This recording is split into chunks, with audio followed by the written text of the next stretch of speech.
It's quite big news this morning that Marine Le Pen, unfortunately, has been found guilty of a charge of embezzlement.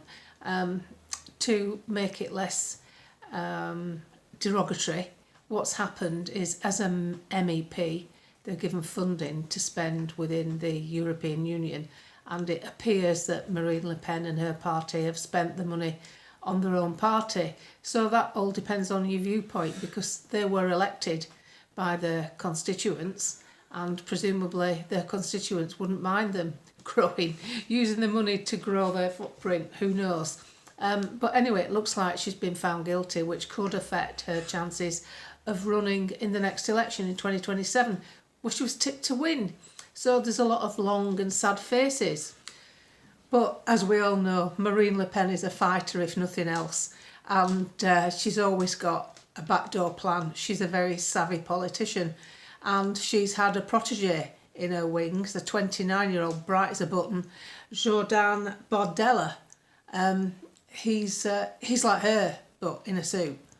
So depending on what happens to Marie, whether she's forced to stand aside or not able to stand in the general election, the party is as strong as it ever was, because it's gathered momentum because of the way Europe's been handled for the past 20 years.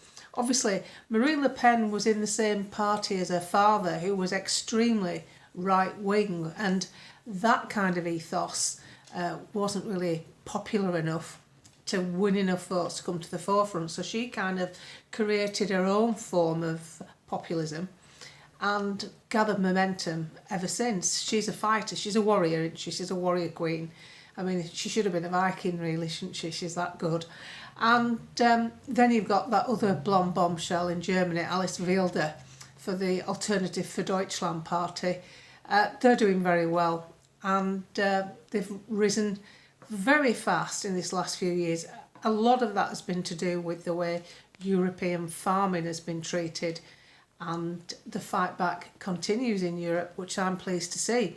So I'm not too concerned. I feel sorry for Marine Le Pen, because obviously she's put an awful lot of work into this, and she's tenacious, she's dramatic, she's a force to be reckoned with and one to follow. But these people don't do this on their own.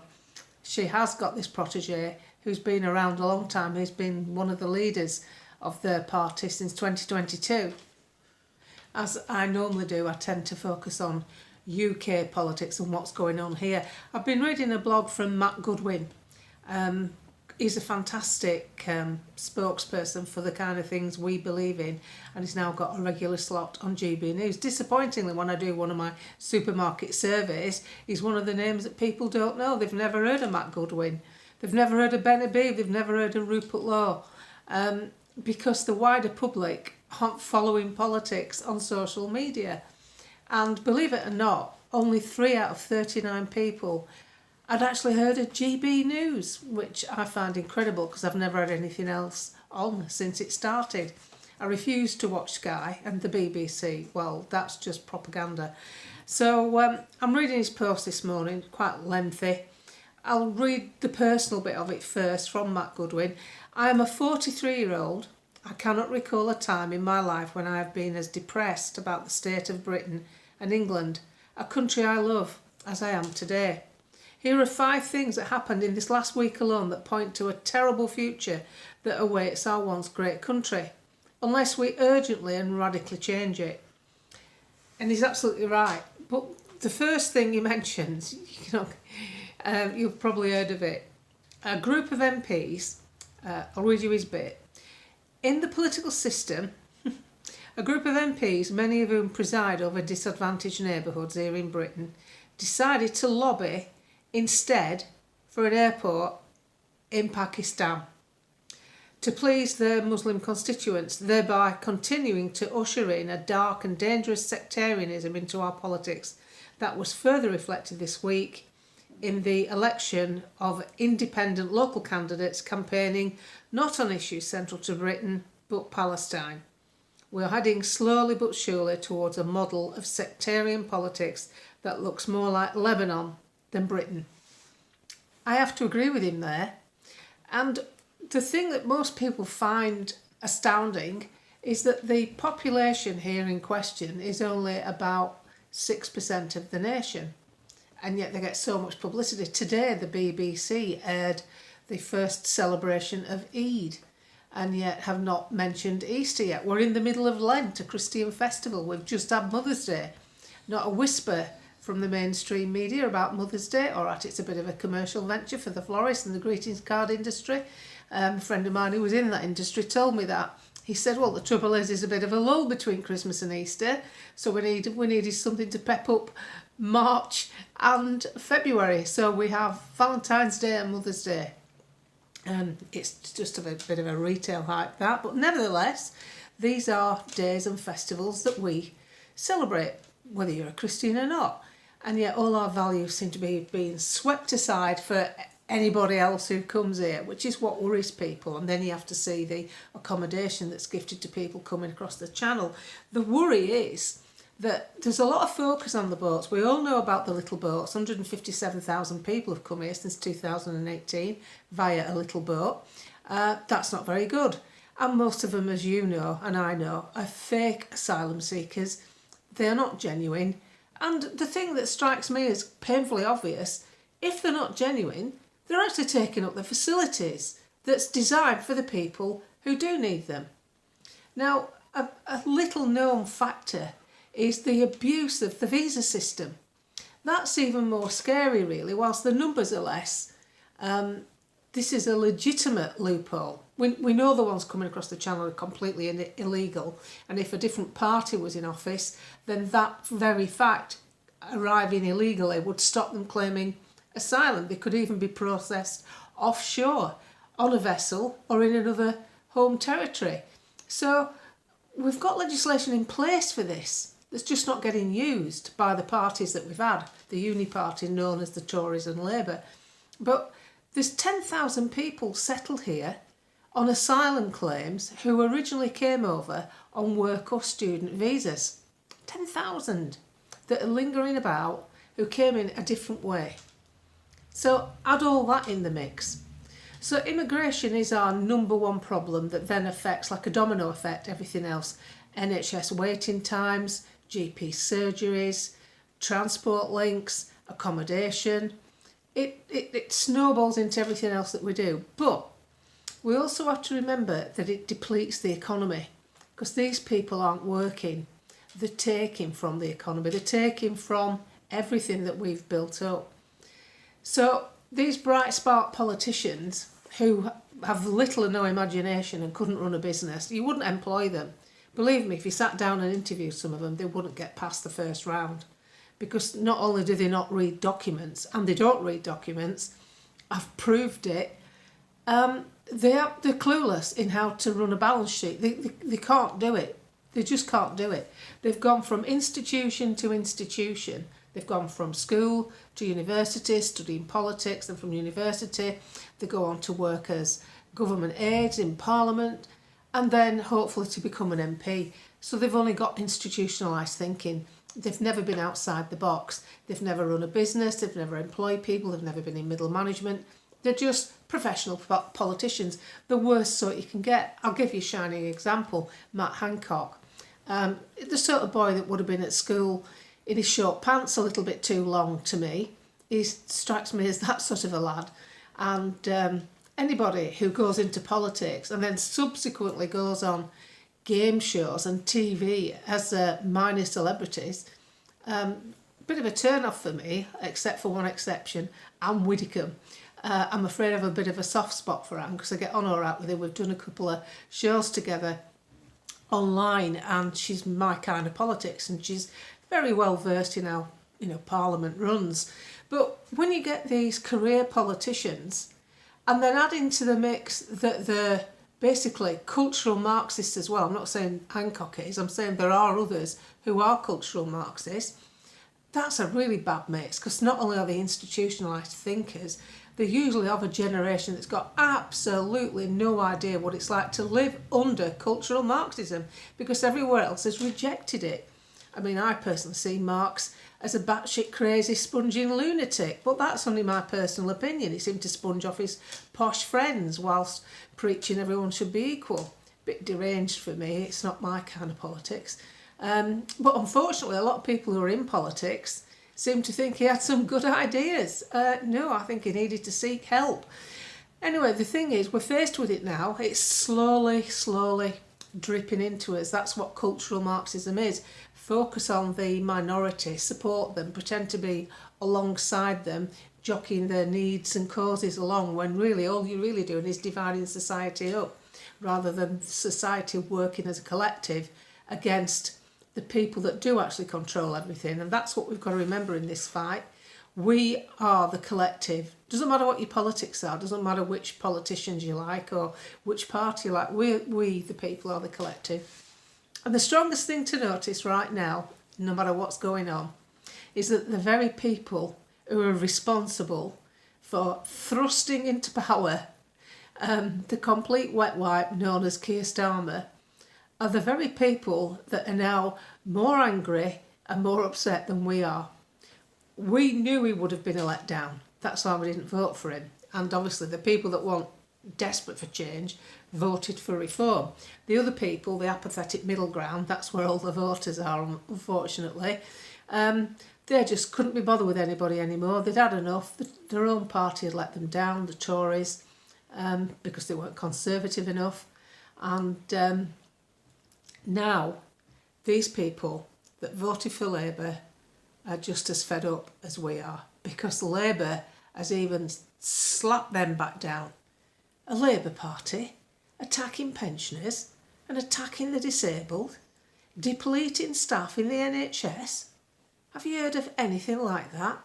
After they've used all these people to get the votes. How many videos have you seen of Keir Starmer saying he'd help pensioners and he understands the plight that they're in, and then takes the winter fuel allowance off them because they've got, God forbid, £6,000 in the bank, treating them like millionaires. And yet at the same time, these people that are projecting to you that they can look after the country are affording themselves every luxury known to man.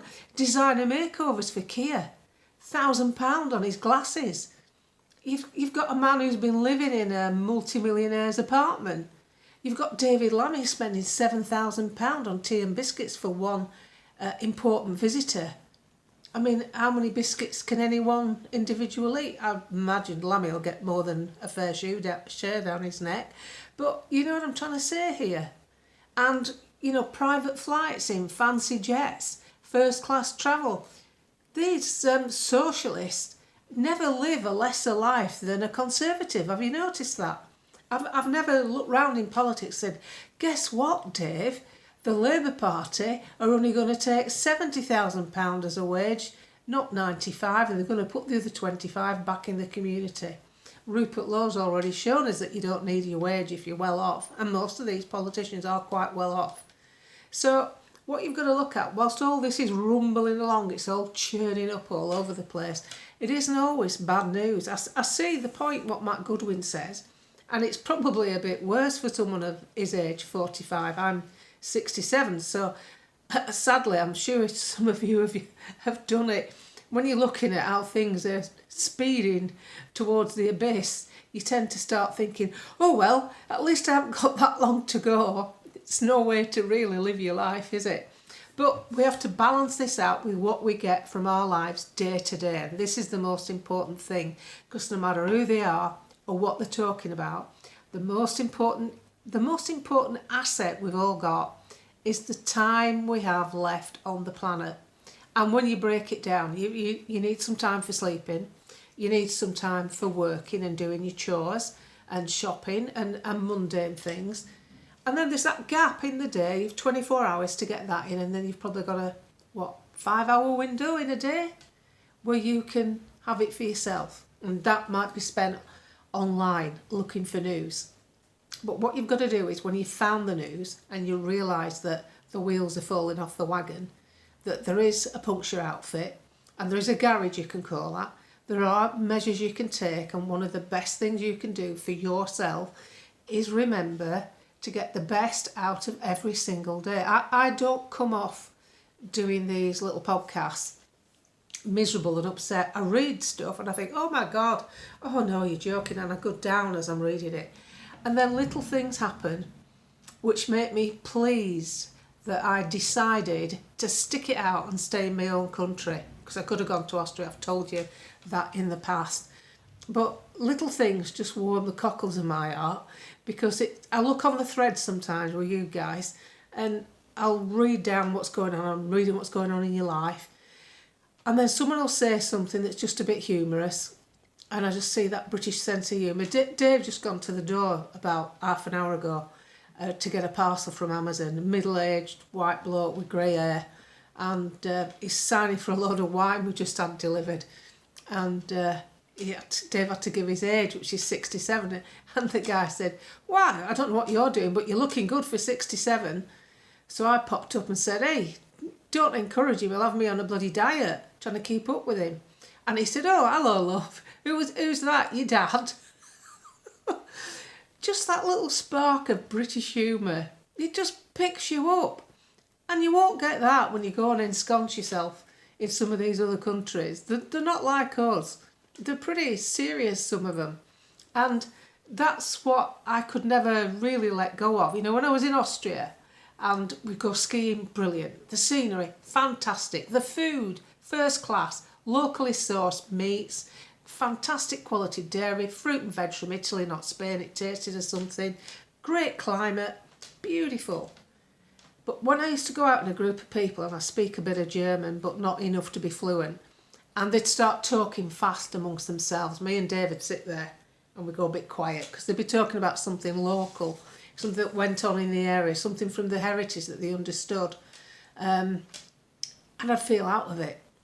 I'd sit there and think, ugh, it's not my country. Do you know what I mean? And then I'd come home and I'd walk in our co-op and Diane would be there in her overall, cashing up or walking around filling a shelf, and she'd go, "Hiya, Flower, I haven't seen you for a bit." I'd go, "No, we've been away." "Oh, it's good to have you back." Then we talk, just some back, nothing. It's nothing in the grand scale of life, but that in that moment, I feel home. I think, oh, yeah, this is why I'm here. And I particularly like being in my home county as well. I did nip over the border to Yorkshire for a bit, just as good. But I am Lancashire born and bred. And it's just that sense of belonging. And no matter how bad it is, you won't get that anywhere else. And even if you do decide to clear off, good luck to you. I hope you have a great time. But there'll always be something. You might get rid of the politics, but there'll be something that you didn't consider that will become the obstacle of the day. You might get rid of the politics because you won't understand what's going on in the country you go to. I can't understand Spanish politics now. So all I'm saying is we're still in control of our day-to-day lives. They haven't got that yet. And the more we accept that and nurture it and get the best from it, like on this thread, I see someone say something quite sad, and then I look and it'll say 27 replies. So I have a look at the replies and I see that 27 people have bothered to bolster that person up, or at least tell them, yeah, I feel like that too. That's priceless, that is. I don't know if you get it in any other country, but I'm not going to claim the solace on that. But have a think about that when we're talking about things, because this isn't a professional podcast. This is like calling at our house for a brew. It's not, there's not going to be any fancy music or intros or anything like that. I might venture to get in a guest when I learn how to do bloody YouTube a bit better. But don't forget where you sit and why you sit where you are. It's you. Everything that's good in your life, you put there. You need to say that to yourself every single day. And life will feel that little bit better.